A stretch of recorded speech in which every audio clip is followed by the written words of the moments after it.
Hello friends, welcome back to Priya Vijay kitchen. நான் பிரியா பேசுகிறேன். இன்றைக்கி ஒரு ஃப்ளேவர்ஃபுல்லான ரொம்பவே ஒரு சாட்டிஸ்ஃபையிங்கான ஒரு 1 pot மீல் ரெசிபி தான் பார்க்க போகிறோம்.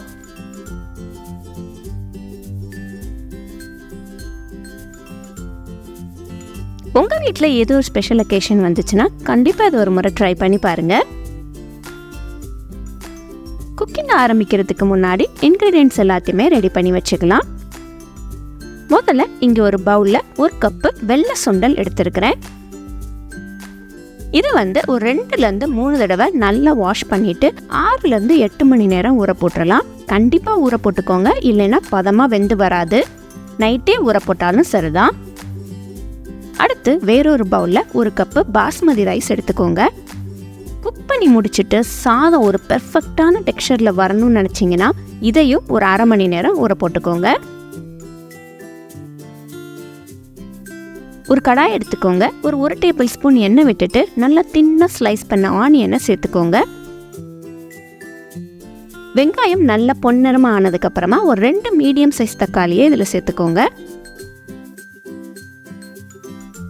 இதுக்கு கொஞ்சமாக உப்பு போட்டுடலாம். தக்காளி இப்போ மசிஞ்சு வெந்து வரட்டும். நல்லா எண்ணெய் பிரிஞ்சு ஆனியன் தக்காளி பேஸ்ட் ரெடி ஆயிடுச்சு. ரெடியான இந்த வெங்காயம் தக்காளி பேஸ்ட்டை நல்லா ஆற விட்டுருங்க. ஒரு மிக்ஸி ஜாரில் இந்த ஆறின வெங்காயம் தக்காளி பேஸ்ட்டை சேர்த்துட்டு கூடவே ஒரு 3/4 கப் அளவுக்கு தயிர் சேர்த்துக்கோங்க. இதெல்லாத்தையும் ஒரு நல்ல ஒரு ஸ்மூத் பேஸ்ட்டை அரைச்சி எடுத்துக்கலாம். அரைச்செடுத்த இந்த பேஸ்ட் நல்ல மனம் இருக்கும்.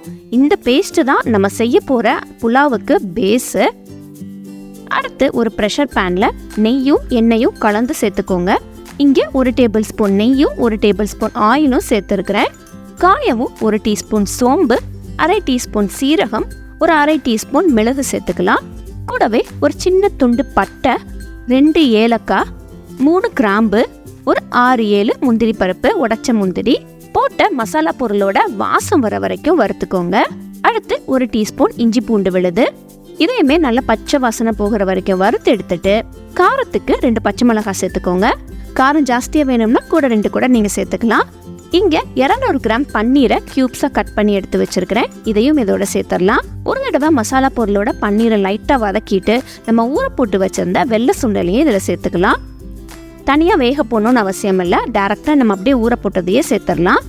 அதையும் லைட்டாக ஒரு கலரி விட்டுட்டு 1/4 டீஸ்பூன் மஞ்சள் பொடி, 1 டீஸ்பூன் மிளகாய் பொடி, 1 டீஸ்பூன் மல்லிப்பொடி, ஒரு 1/4 டீஸ்பூன் கரம் மசாலா பொடி. நான் இங்கே ஒரு வாசத்துக்காக ஒரு 1/2 டீஸ்பூன் அளவுக்கு சிக்கன் மசாலா பொடியும் சேர்த்துருக்கிறேன். பன்னீர்லையும் சென்னாலையும் நல்லா கூட்டாகிற மாதிரி நல்லா பரட்டி விட்டுக்கோங்க. இதை அடுத்து நம்ம அரைச்ச பேஸ்ட்டை சேர்த்துடலாம்.